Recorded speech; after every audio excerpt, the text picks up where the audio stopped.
ইচ্ছে করলো তাই বেরিয়ে পড়লাম। আর বেরিয়ে পড়লাম তিনধারিয়ার দিকে। তিনধারিয়ার বাঁক ঘুরতেই চোখে পড়ে গেল ছোটবেলার চেনা সেই টয় ট্রেন। আর টয় ট্রেন হুইসেল দিয়ে চলে গেল। টয় ট্রেন দেখতে দেখতে আমরা পৌঁছে গেলাম সুমিত টি রিসর্টে।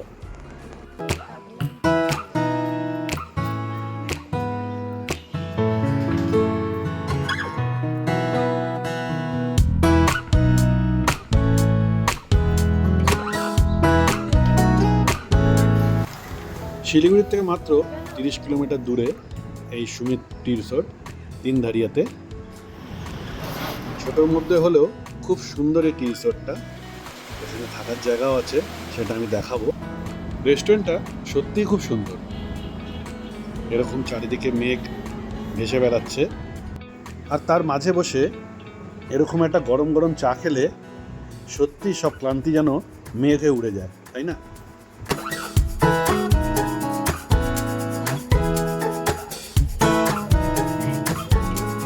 তো এই যে এখানে থাকার সব রুমগুলো আছে, তো আমি দেখাচ্ছি একবার। এখানে প্রত্যেকটা রুমই সুন্দর আর খুব বড় বড় রুম, আর প্রত্যেকটা রুম দিয়ে খুব সুন্দর ভিউ দেখা যায়। আমি একবার দেখাচ্ছি।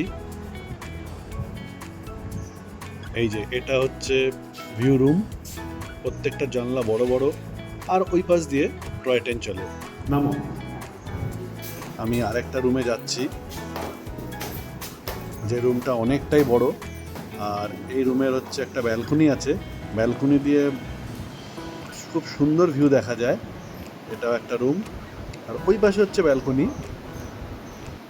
সকাল সকাল ঘুম থেকে উঠে এরকম একটা ব্যালকনিতে বসে এত সুন্দর পাহাড়ের দৃশ্য দেখা আর এক কাপ হাতে চা নিয়ে সত্যি অসাধারণ।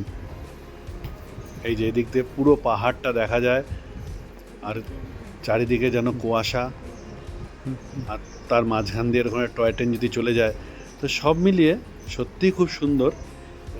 এই রুমটা সত্যি অনেকটাই বড় রুম, আর ব্যালকনিটা তো খুবই বড়, যেন সব ক্লান্তি যেন দূর হয়ে যাবে এরকম একটা যদি ব্যালকনিতে বসে সকাল সকাল বসে চা খাওয়া আর এত সুন্দর একটা রুমে থাকা। এটারও জানলা বিশাল বড়, জানলা দিয়ে পুরো ভিউটা দেখা যায়, পাহাড়ের পুরো ভিউটা। এই যে এদিক থেকে খুব সুন্দর দেখাচ্ছে। আজকে চারিদিক যেন কুয়াশা হয়ে আছে।